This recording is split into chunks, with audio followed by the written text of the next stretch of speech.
7164 SGX Nifty 24 points లాభంతో trade అవుతోంది. Callers line ఉన్నారు. First caller Madhu. Hello hello hello yeah అడగండి, ప్రశ్న అడగండి. Hello Vasantha garu, good morning అండి. Good morning all of you అండి. Good morning. నా దగ్గర SBI అండ్ ఎస్ బ్యాంక్ ఉన్నాయి సార్. అది నేను కొద్దిగా ఎస్ బ్యాంక్ కొంచెం ప్రాఫిట్ బుక్ చేశానండి. ఓకే అండి. అది మిగతా వాటి మాట ఏమంటారు, దాని టార్గెట్ ఎంత? అలాగే ఎస్ బ్యాంక్ కూడా, SBI కూడా టార్గెట్ చెప్పండి సార్. ఎక్కడ ఏ రేట్ లో కొన్నారు SBI మీరు? SBI అయితే 2000 అండ్ ఆర్డు కొన్నానండి. షార్ట్ టర్మ్ కోసం తీస్తున్నారా ఈ రెండు? అవును sir. And SBI and yes Bank రెండు కానీ చూస్తే లాస్ట్ ఒక 1 మంత్ లో చాలా విపరీతంగా పెరిగిపోయిన స్టాక్స్ అండి. ఈ స్టాక్ లో రెండు కొంత టెక్నికల్ పరంగా కొంత ఓవర్ బాట్ లో ఉన్నాయి కాబట్టి ఇక్కడ నుంచి ఒక రియాక్షన్ వచ్చే అవకాశం ఉంది. కాబట్టి బట్ ఓవరాల్ గా ట్రెండ్ పరంగా చెప్పిన మీరు షార్ట్ టర్మ్ కి నెక్స్ట్ 1 మంత్ 1 మంత్ కి ఇంకా మేజర్ ట్రెండ్ అప్ ట్రెండ్ గా ఉండే అవకాశం ఉంది. లేకపోతే ఫ్యూ మంత్స్ గానీ మీరు హోల్డ్ చేయగలిగితే SBI 2400 దాకా పెరగడానికి అవకాశం ఉంది. ఇక్కడ నుంచి ఇక 200-250 రూపీస్ దాకా SBI లో అప్ ట్రెండ్ రావచ్చు. అదేవిధంగా ఎస్ బ్యాంక్ విషయానికి వస్తే ఎస్ బ్యాంక్ 420 నుంచి కంటిన్యూగా 540 దాకా రావడం చూసాము. 540 దగ్గర హ్యూజ్ రెసిస్టెన్స్ అనేది ఎస్ బ్యాంక్ లో ఫేస్ చేయొచ్చు. ఇది కూడా కొంచెం కరెక్షన్ వచ్చి మళ్ళీ నెక్స్ట్ అప్ ట్రెండ్ కి వచ్చేటప్పటికి 560-580 ఈవెన్ 600 కూడా టెస్ట్ చేస్తుంది. కాబట్టి మీరు మరీ 1 వీక్ 10 డేస్ ట్రేడర్స్ అయితే మాత్రం హైయర్ లో ఒకసారి ప్రాఫిట్ బుక్ చేసుకుని మళ్ళీ లోయర్ లో బై చేయమని చెప్తాను. ఒక 2 to 3 months కోసం హోల్డ్ చేయాలనుకుంటే మాత్రం హోల్డ్ చేయమని చెప్తానండి. తర్వాత కాలర్ అమరేంద్ర లైన్ ఉన్నారు. హలో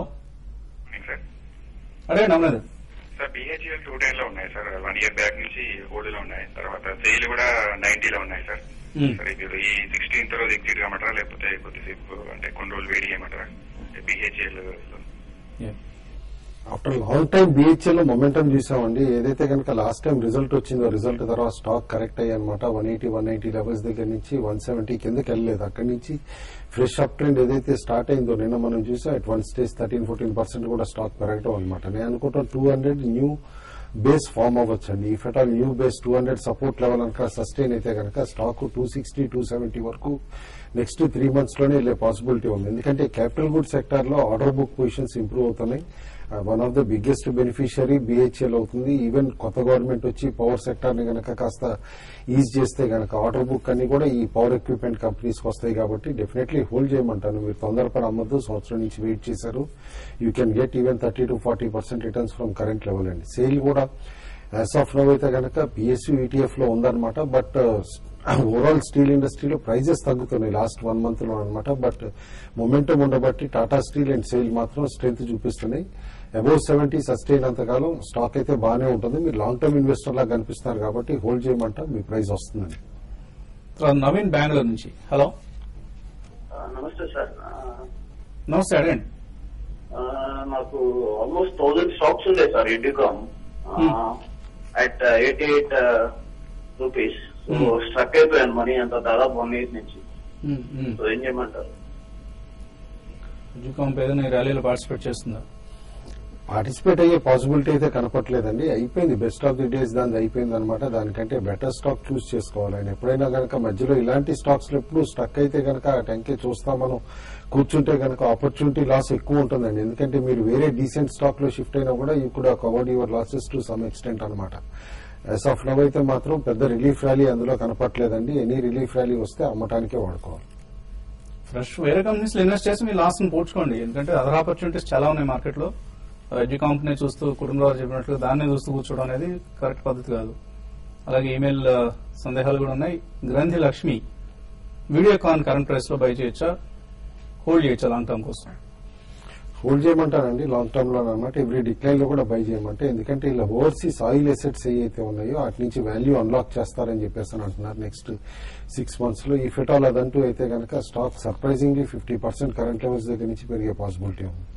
కార్తికేయ అడుగుతున్నారు, ఈక్విటీ పొజిషనల్ ట్రేడ్ కోసం షార్ట్ టు మీడియం టర్మ్ ఏం చేయాలి, ఏం చేయమంటారు? అంటే పొజిషనల్ ట్రేడింగ్ కోసం అయితే మీరు లాంగ్ పొజిషన్స్ సజెస్ట్ చేస్తారండి. బట్ ఈ రోజు మాత్రం మీరు వెయిట్ చేయండి. ఈ రోజు రేపు కొంచెం మార్కెట్ కరెక్షన్ వచ్చే అవకాశం ఉంది. కరెక్షన్ లో మాత్రం కొన్ని హై బీటా స్టాక్స్ ని మీరు లాంగ్ పొజిషన్ తీసుకోమంటాను. ఎలక్షన్స్ రిజల్ట్ వచ్చినాక అనౌన్స్ అయినాక మార్కెట్ లో ఒక రియాక్షన్ వస్తుంది. అప్పుడే నెక్స్ట్ డైరెక్షన్ అనేది మార్కెట్ లో వస్తుందండి. మూర్తి తామరపల్లి అడుగుతున్నారు, కరెంట్ మార్కెట్ ప్రైస్ లో డాక్టర్ డాట్సన్ ల్యాబొరేటరీస్ తీసుకోవచ్చా లాంగ్ టర్మ్ కోసం? ప్రపంచంలో ఏ స్టాకు లేదన్నట్టు అనమాట. అలాంటివి సెలెక్ట్ చేసి అడుగుతున్నారంటే ఇంకా క్యాట్స్ అండ్ డాగ్స్ ని చూస్తున్నారని చెప్పేసి అనుకోవచ్చు అండి. స్టాక్ 52 వీక్ లో దగ్గర ఉంది నిన్న. ఇన్ఫాక్ట్ మీరు అబ్జర్వ్ చేస్తే ప్రిఫరబ్లీ అవాయిడ్ చేయండి. రిక్వెస్ట్ చేస్తున్నాను, ఇలాంటి క్యాట్స్ అండ్ డాగ్స్ దృష్టి పెట్టద్దు. Market is giving exciting times, మంచి స్టాక్స్ చాలా ఉన్నాయి. ఇన్ఫ్రా స్టాక్స్ లో పొజిషన్స్ ఉన్నాయి. హెచ్డిఎల్, జేపీఎస్ఎస్, ఐవీఆర్సీఎల్ ఇటువంటి వాటిలో నరేష్ యూఎస్ఏ నుంచి అడుగుతున్నారు. ఏం చేయాలి వీటిని? అన్ని కూడా హోల్డ్ చేయండి అండి, ఇంకా పెరగడానికి అవకాశం ఉంది. ఇప్పుడే వీటిలో మూమెంటం అనేది అప్ ట్రెండ్ కి వచ్చింది, ఇంకా పెరగొచ్చండి. అలాగే రిలయన్స్ ఇన్ఫ్రా 590లో తీస్తున్నారు గతంలో, జేకే టైర్స్ 140లో. వీటిని యావరేజ్ చేసుకోవచ్చా? రెండు హోల్డ్ చేయమంటానండి. ఆల్రెడీ రిలయన్స్ ఇన్ఫ్రా మాత్రం ఆయన ప్రైస్ కి చేరువుగా కూడా వచ్చేసింది అనమాట. బట్ స్టిల్ చాలా మొమెంటం ఉంది. ఎందుకంటే స్టాక్ అనమాట ఇంట్రిన్సిక్ వాల్యూ, లాస్ట్ బైబ్యాక్ ఇవన్నీ చూస్తే కూడా 800 వరకు రీచ్ అయ్యే పాసిబిలిటీ కనిపిస్తుంది నెక్స్ట్ ఫ్యూ మంత్స్ లో. శ్రీనివాస్ వేముల రన్ బ్యాక్ సి హోల్డ్ చేయొచ్చా, సెల్ చేయొచ్చా? ఇక్కడ ప్రిఫరబ్లీ షిఫ్ట్ అవ్వమంటానండి. రన్ బ్యాక్స్ నుంచి preferably shift to momentum counters అనమాట, లైక్ లూపిన్ గానీ ఆర్ ఈవెన్ అరబిందో గానీ. బిహెచ్ఎల్ ఇంట్రాడే కోసం తీస్తున్నాం అనుకుంటున్నారు అజయ్ శ్రీకాంత్, ఎటువంటి లెవెల్స్ చెప్తారు? ఇక్కడ బిహెచ్ఎల్ నేను చాలా హెవీగా పెరగడం చూసామండి. లెవెల్స్ ఈ రోజు మాత్రం నేను ఇంట్రాడేకి సజెస్ట్ చేయనండి. ఈ రోజు బిహెచ్ఎల్ బయింగ్ అయితే చేయొద్దని చెప్తానండి. Sai Pradeep, present cement short term profits కోసం ఎంటర్ కావచ్చు. Cement stocks last 1 week 1.5 week నుంచి చాలా స్ట్రాంగ్ ఉన్నాయండి, especially front line cement stocks. కానీ సెకండ్ రంగ్ అంత యాక్టివిటీ కనపట్లేదు. బట్ అటెంప్ట్ అయితే చేయొచ్చండి, ఎందుకంటే ఆఫ్టర్ ఏసీసీ, అంబుజా వీటన్నిటి తర్వాత చిన్న స్టాక్స్ కూడా సిమెంట్ పెరిగే పాసిబిలిటీ కనిపిస్తుంది. మధుకర్ అనంతపురం నుంచి విజయ బ్యాంక్ 42లో, ట్రైడెంట్ 18లో కొన్నారు 4 నెలల క్రితం, హోల్డ్ చేసి ఎగ్జిట్ కావచ్చు. ట్రైడెంట్ అయితే ఫండమెంటల్ గా స్ట్రాంగ్ ఉన్న కౌంట్ అంటే రిజల్ట్ కూడా బాగానే అనౌన్స్ చేస్తున్నారు, హోల్డ్ చేయమని చెప్తాను. విజయ బ్యాంక్ కూడా హోల్డ్ చేయండి. మేఘరాజ్ అడుగుతున్నారు Adani enterprises cost buying purpose right are wrong? President అని అర్థం కావట్లేదు.